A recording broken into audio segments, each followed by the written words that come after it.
sharing with you a small vlog of my business class experience with Philippine Airlines from Los Angeles to the Philippines.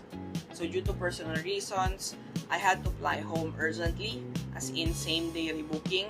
I was actually supposed to stay for another 2 weeks, pero I had to go back home na because one of my dogs passed away. So I needed to be there. I decided to go business class for this flight because I needed to rest, and honestly, ayoko rin makaabala ng ibang passengers since I wasn't in the best state that day. Super aga ko sa airport and I hadn't eaten the whole day. So pagdating ko sa lounge, I just sat down, tried to breathe, and finally got some food. And then I waited for a couple of hours. After that, I headed to the gate and boarded. Sobrang smooth ng process, and as expected, sobrang nice ng service. They really took care of me. One thing I really like about business class, you can actually lie down properly, as in pahinga talaga. And for this flight, sobrang kailangan ko yun.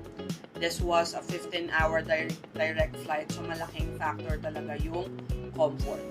Pag upo mo, you can grab the menu, and then I scan through the menu para maka-order na ako ng food ko in advance.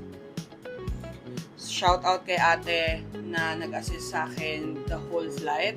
Sobrang nice and accommodating. Sobrang thank you for making my flight comfortable. Also kay kuya for giving me pastries and for also assisting the whole flight. Sobrang thank you for the nice service. First meal, yung clam chowder, solid 9 out of 10. And yung bread nila. As a pastry girly, I had to ask for another one. Sobrang sarap. Buttery na siya on its own. 10 out of 10. Everyone gets an amenity kit. May facial wash, may lotion, may mask, socks, even a comb. Cute siya. May little essentials ka during the long-haul flight. Some flights, may Wi-Fi. So, I was able to work a bit during the flight. And at the same time, I was also talking to my cousin who was arranging everything back home for my dog's wake. So, halo siya. Work, travel, and personal stuff all at once. Then again, kain ulit. I ordered the filet mignon. It's good. Siguro around 7 out of 10 for me. Hindi lang talaga ako mahilig sa medium rare. Feeling ko nagmumupa yung baka. Pero favorite ko yung orange juice nila. And yes, umorder ulit ako ng bread.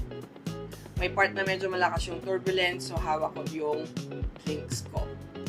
Nung dessert, I got, they offered me mais con hielo, and I tried it. Surprisingly, sobrang sarap din. For dessert, I got Häagen-Dazs. Never fails. Sobrang sarap.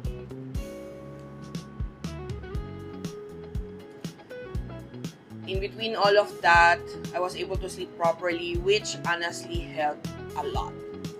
Then, breakfast na, sobrang bilis. By this time, morning na, 15 hours goes by faster when you're comfortable. I ordered coffee and I ordered tapa. Really, really good. Around 8 out of 10. I also got fresh fruits and of course, pastry. It was a really nice experience. It's so worth it. Thank you, Pal, for the nice service. 10 out of 10. As soon as we landed, sinundo ko ng anak ko. I just grabbed my bag, sinundo ko ng anak ko, and then we went straight to the province. Thank you everyone for watching.